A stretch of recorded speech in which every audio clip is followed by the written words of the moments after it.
So, a full recap of TU-17. Basically, in short, the White House gets destroyed yet again. Oh, great heavens! You get to fight a dog that, even though if you're full Hasbro, can still set you on fire. I'm as gay as a $3 bill. The main mission that you have to do to finish Stovepipe is all frozen up to where you basically, in a sense, just have to jump the cutscene just to finish it. Hey! Which actually is the main reason why the whole entire time we've been trying to find these named bosses down here at the bottom of the White House has actually been messed up, but the developers wanted to lie because they just didn't want to give away that, hey, we messed with the White House. What? And then something that some people in PvP have been asking to get fixed has finally been fixed secretly, because the developers don't want to announce these kinds of fixes because, again, they do these kinds of things in secret, which some people say I lie about, but guess what? Well, there's proof. It's out there.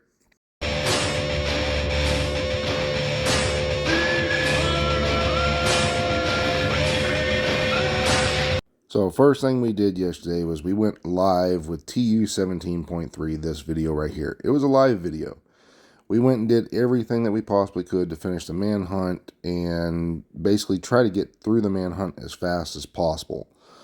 We wanted to see what we could get and show some stuff live versus doing a video like this, but we need to do a full recap because some of these things are not known. Some of these people are still having problems. There are Reddit posts out here. There's other things that are still popping up as we speak. So let's just go over some of the basics, shall we? Hope you're worth it, Schaefer.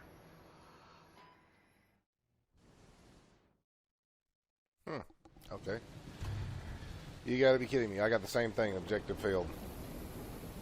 Now, with every single TU, whatever, you can go 17.3 and all the way back. Not one of these is dropped with anything where it's 100%. And that is the state of this game.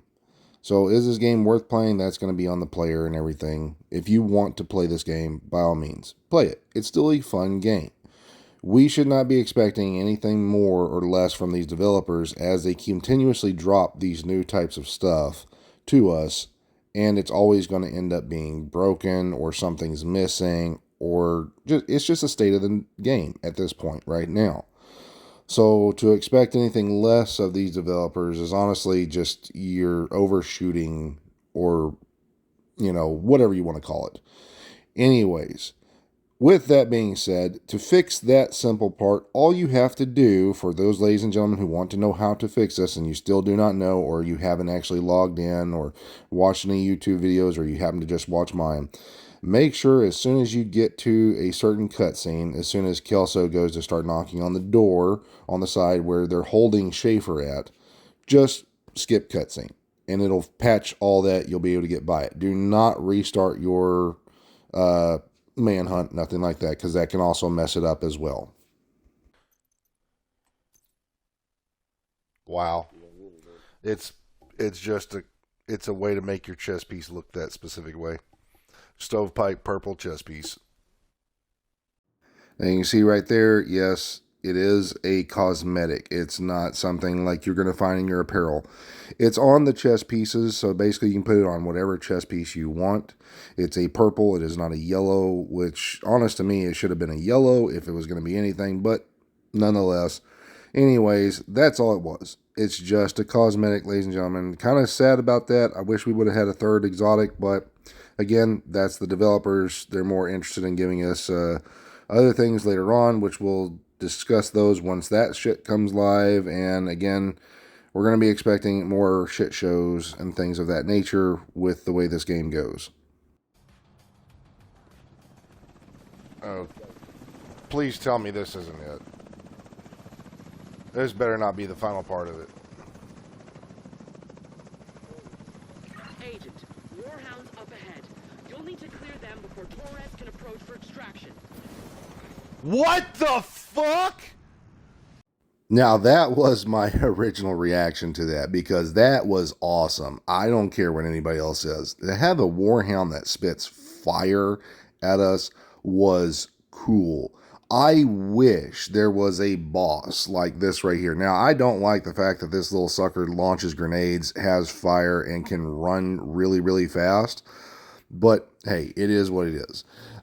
Anyway, I'm just going to sit here and say this right now. You need to have, basically, if you're going to run this thing with any kind of directives and all that, if you wanted to, or if you could possibly rerun this, which I'm sure you probably could, definitely you want to have a Foundry type build with a group of people, run some directives, so that way you got some survivability. It's not going to take you out, but at the same time, this thing's fire still hits you and hurts you, even though you may not be on fire. So think of it kind of like the fire specialist, the firewall guys, you know, shoot.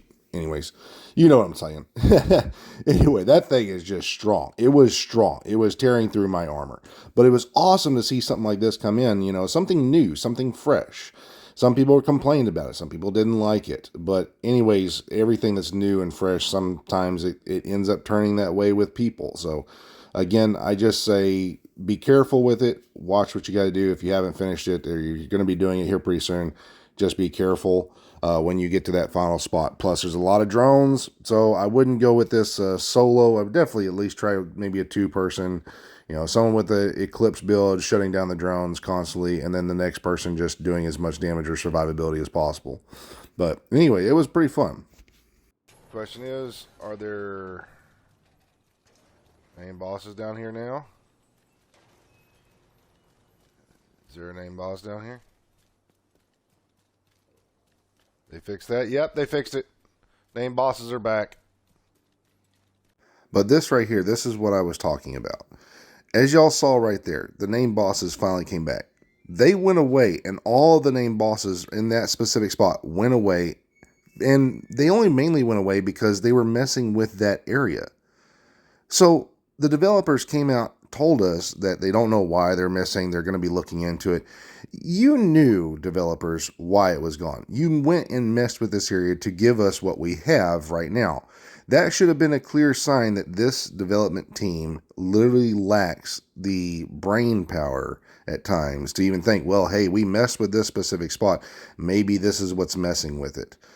Maybe this is why this is all messed up. And maybe we should let the players know a little bit ahead of time. And I get also at the same time that they didn't want to let us know because, hey, it's a new mission. It's a new thing that they're coming out with. So they don't want to let us know. But at the same time, you could have let us know that, hey, we've messed with this area. If it doesn't fix later, we'll address it later on. But you didn't. But take a look at this, ladies and gentlemen. I got my guys right here. They're just running around me like chickens with their heads cut off. But look at my magazine. Look at my magazine. I'm literally able to see all of my shotgun rounds outside my magazine. We still have cosmetic issues where some people are still having problems with their backpack being set up a certain way, where it's actually putting a cosmetic look over, like, say, ninja bikes and mementos and things like that. Things people actually wish could happen where they're not looking that specific way, but it's not intended, and the development team still, even though they get messages about this, none of this stuff pops up on the Trello board because they're more worried about other things than actually fixing some of this kinds of stuff. They don't have the team set up to do all that ahead of time. So again, there's a lot of things we're still finding. We're going to find more. So probably later on today live, we're going to do a lot of testing, maybe just running some stuff. And if we catch stuff, we'll try to get it video captured so we can put it all into one video and then show it off to the developer. So if you see me live later on today, comment below if you've seen anything and we'll go test it out.